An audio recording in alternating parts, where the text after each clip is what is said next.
Welcome back to your weekly roundup of everything that happened in Zenless Zone Zero, where we will cover everything that you missed inside and outside of the game. First off, for anyone who didn't watch the Gamescom showcase, a trailer for Zenless Zone Zero was shown, where of course a lot of patch 1.1 stuff was advertised, such as Jane and Seth, but towards the end we did get a glimpse of Caesar and Bernice, which is of course even more of a tease for patch 1.2. And knowing that the story is taking us to the so-called Outer Ring, because that is where Perlman escaped to, and also in the Twitter post that revealed Caesar, she welcomes us to the Outer Ring, this teaser could very well have been our very first look at what the Outer Ring does look like, and it does seem to be some sort of Wild Western type of vibe going on here. Otherwise, for some in-game events, hopefully you have all completed the first class customer service event to get all of those rewards, as it is very easy to do. You don't even need to get S ranks, you just need to get A ranks or B ranks for the simple and the advanced modes. And also, hopefully you've been working through the Camellia Golden Week event, which is still ongoing, especially because this Camellia event showers you with rewards, such as a hamster cage pass, which you need for upgrading a skill to level 12, 33 purple electric skill chips, 1000 polychrome,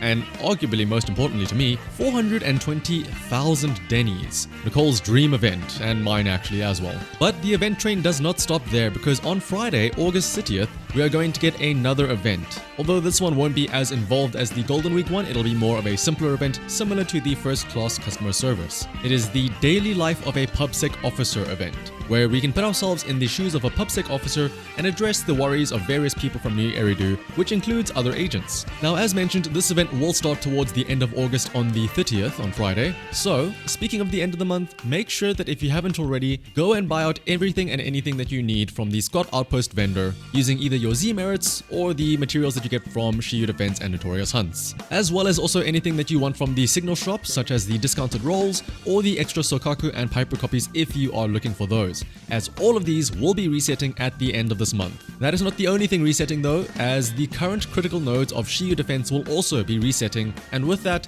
a new modification to each of these stages will be in play starting the next round of critical defense nodes. Once these nodes reset, the new buff is going to revolve around something called Fervor, which is a buff that lasts 20 seconds and stacks up to 3 times, with each stack providing a 10% attack increase and a 10-point anomaly proficiency boost. You can get these Fervor stacks by either stunning an enemy unit or by triggering an attribute anomaly, with 2 stacks being awarded for a stun and 1 stack being awarded for an anomaly. Clearly, this buff is a lead up for Jane, as she is an anomaly unit, and of course, they still let you use your new and shiny Qingyi for those stunning. Speaking of Jane and Qingyi though, this is going to be one of the last weeks that you have for the Qingyi banner, as it's going to expire in the middle of next week, so you've got about like 10 days left. And of course, as she is a limited unit, we do not know if or when we will have another chance to get Qingyi. So if you want her, now is your chance. Try and stack up those polychromes and make the most of it, and pray to whatever god you want that you can get her. Otherwise though, if you aren't interested in rolling for Qingyi's banner, and you just cannot wait for Jane and Seth's banner,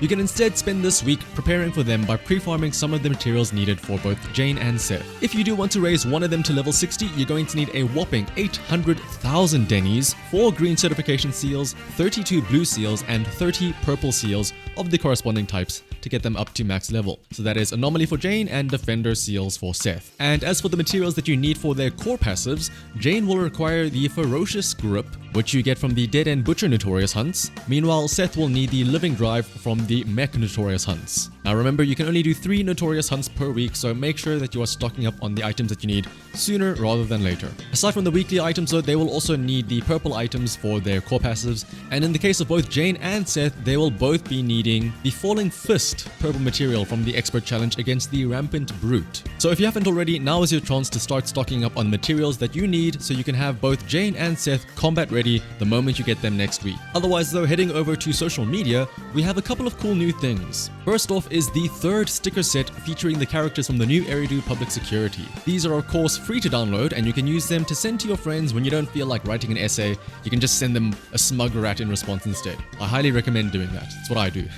Otherwise though, there are also 2 new competitions. The first of which is the Fluffy 6th Street Contest. So for those of you who, like me, have been taking screenshots non-stop of random funny things that you see across New Eridu, now is your chance where you can post an in-game screenshot of a Fluffy character or anything you find interesting on 6th Street, and if you do, you have a chance to win 100 polychromes. The second event though is for any Facebook moms out there, as there is a Facebook share and follow event where participants have a chance to win a PS5 controller or an acrylic stand of either Lycan or Ellen from Victoria Housekeeping. The Fluffy screenshot competition will run until the 29th of August, while the Facebook event is until the 30th of August. As usual, the links for both of these will be down in the description below so you can easily access them. There are also 30 polychromes that can be obtained by everyone for free by visiting the HoYoLab website, and this is a reward given out for reaching a certain amount of submissions for the strategy guide contest. Once again, the link to the website to claim this reward will be down in the description below. I will also use this as a chance to remind you that if you do want to participate in the strategy guide contest, you can win up to 5,000 polychromes, as well as a bamboo pillow and a strategy guide contest avatar frame that you can use in-game, as well as some other goodies. Once again though, moving on to some more speculative news. For everyone wondering about where Lighter has been all this time, considering the teasers that we've been seeing have all been focusing on the Sons of Caledon, but limited to just Caesar and Bernice, well,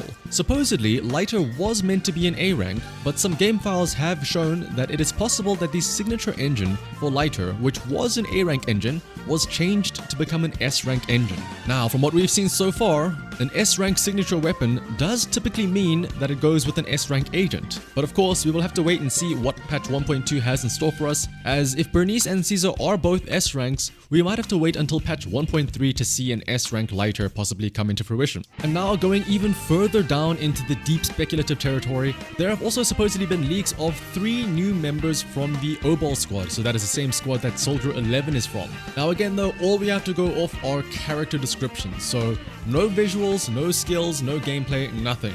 Just their backstory and lore. So as usual, take all of this with a heavy grain of salt. But we do know that one of these members is of course Trigger, who we do sort of know of because of Soldier 11's agent story. But again, we only ever interact with Trigger via comms, so we don't actually know what she is like. We just know that she is the sniper for the Obol squad. But Trigger is further described to be a gentle girl who wears a blindfold and doesn't speak very much. And yet despite wearing this blindfold, she supposedly can quote-unquote see through the essence of problems. Next up is Ghostfire, or Orpheus, who supposedly is a young girl who has overcome PTSD to be able to fight once again with a gun. And lastly, the next character that is supposed to be from Obol Squad is Seed, who is described to be a very, very large robot covered in heavy-duty artillery that sort of acts as a front line for the Obol Squad. Now, these leaks do go into a little bit more detail onto these characters and more specifically what their settings are like and their backstory and how they interact with each other, as well as, what drives them and what they like and what they dislike and whatnot. But again, we cannot be certain about if any of this is true. I mean, it could just be a very good ChatGPT script that somebody came up with. So if you are interested in knowing more, you can go and look for yourself, but again, take anything you find with a heavy grain of salt. Otherwise though, that is going to be it for this week's news roundup of Zenless Zone Zero. How are you all finding the Camellia Golden Week event? I'm kinda happy that they found new ways to implement different types of minigames within the TV system to sort of spice it up a bit, but I'm curious to know what you guys think about it. As always, if you found this useful, liking, commenting, and subscribing is greatly appreciated. So until next time, bye bye.